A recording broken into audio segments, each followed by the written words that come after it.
Hello बच्चों, कैसे हो। आशा करता हूँ आप सभी स्वस्थ होंगे। आपका हमारे YouTube चैनल ऑनलाइन गणित शिक्षण बाय जोगिंदर में स्वागत है। हमारे चैनल में आपको सरल भाषा में गणित पढ़ाया जा रहा है। यदि अभी तक आपने हमारे चैनल को सब्सक्राइब नहीं किया तो सब्सक्राइब कर ले, बेल आइकन के बटन को दबा दे ताकि हमारा लेटेस्ट वीडियो सबसे पहले आपके पास पहुँच सके।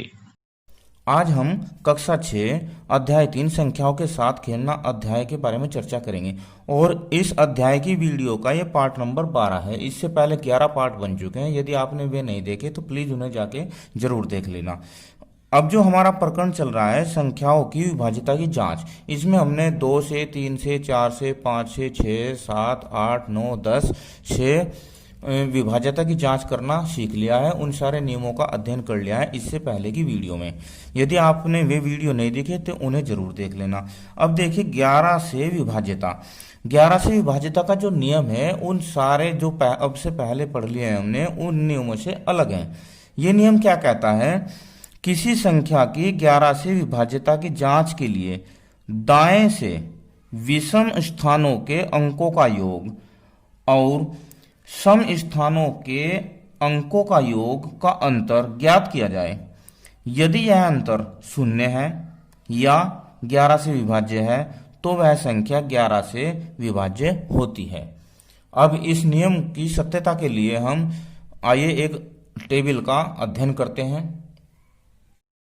अब हम संख्याएं यानी 308, 1331, 61,809 और 5,081 में 11 से विभाज्यता की जांच को करते हैं नियम के आधार पर।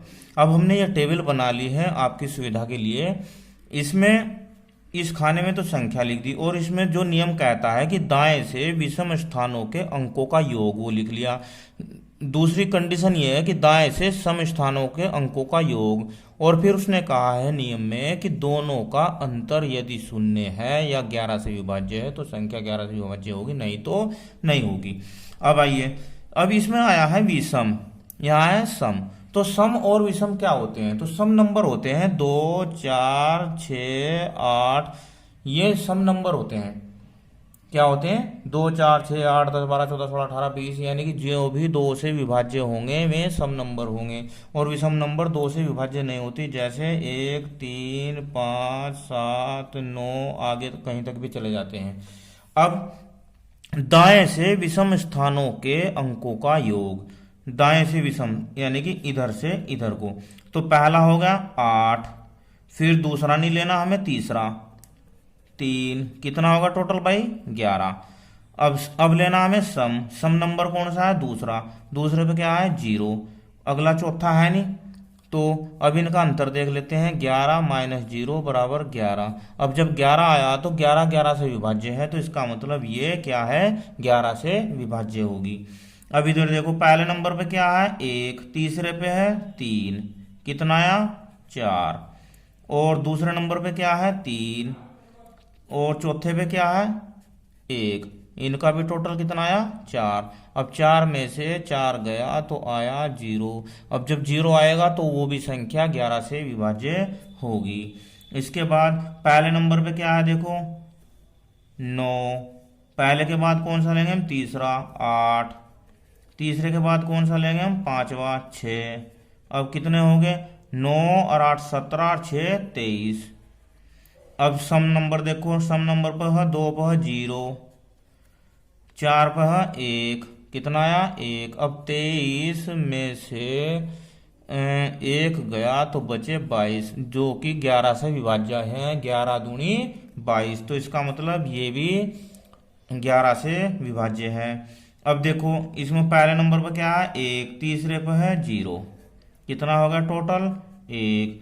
अब दूसरे पे है 8 और चौथे पे है 5, ये होगा 13। अब 13 में से 1 गया 12, जो कि 11 से विभाज्य नहीं है, 11 से भाग नहीं होता, इसका मतलब ये संख्या 11 से विभाज्य नहीं है। अब इसे हम भाग करके भी देखते हैं, इन संख्याओं को हम 11 से भाग करके भी देखते हैं। देखो 308, कितना 308, भाग किया 11 से तो 11 दूनी 22, घटाया 8, उतारा 8, 11 8 88, घटाया 0। तो जब 0 आया तो इसका मतलब ये 11 से विभाज्य है।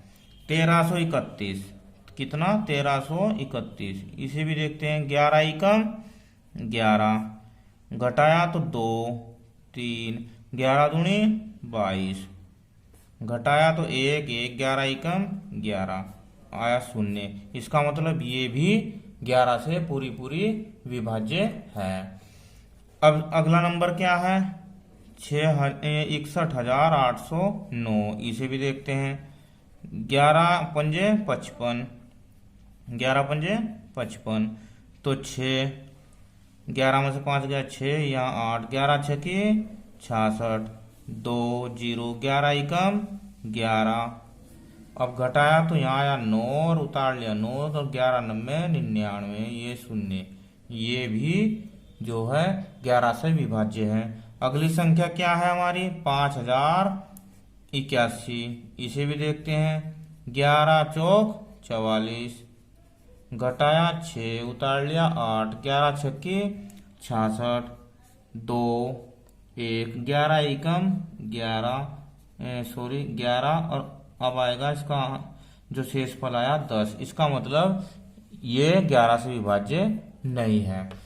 अब ये तो थी समझने वाली बात। देखो आपकी समझ में आ गया होगा कि हम क्या करते हैं कि विषम संख्याओं का, विषम नंबर पर जो संख्याएं होती हैं उनके अंकों का योग और जो सम पे होती है उनके अंकों का योग, दोनों को आपस में घटा लेते हैं। अगर 0 आता है तो जो 11 से विभाज्य है, नहीं तो नहीं है। ठीक है। अब यदि आप कंपटीशन की तैयारी कर रहे हैं और नौकरी में जो इस सवाल, अगर ये टेस्ट आता है, टेस्ट में ये क्वेश्चन आता है, तो वहां पर आपको इतना कुछ करने की जरूरत नहीं है। बस डायरेक्ट यहाँ से जोड़ो। जैसे मान लो ये पहला जोड़ो, तीसरा जोड़ो, पांचवा जोड़ो अंक, और दूसरा चौथा जोड़ो अंक, और उनका आपस में अंतर निकाल लो, तो आप इसे 5 सेकंड में ही सोल्व कर दोगे। ठीक है। इस प्रकार आज की इस वीडियो में हमने 11 से विभाज्यता की जांच करना सीखा। वीडियो कैसी लगी मुझे कमेंट में जरूर बताना। Thank you. Have a nice day.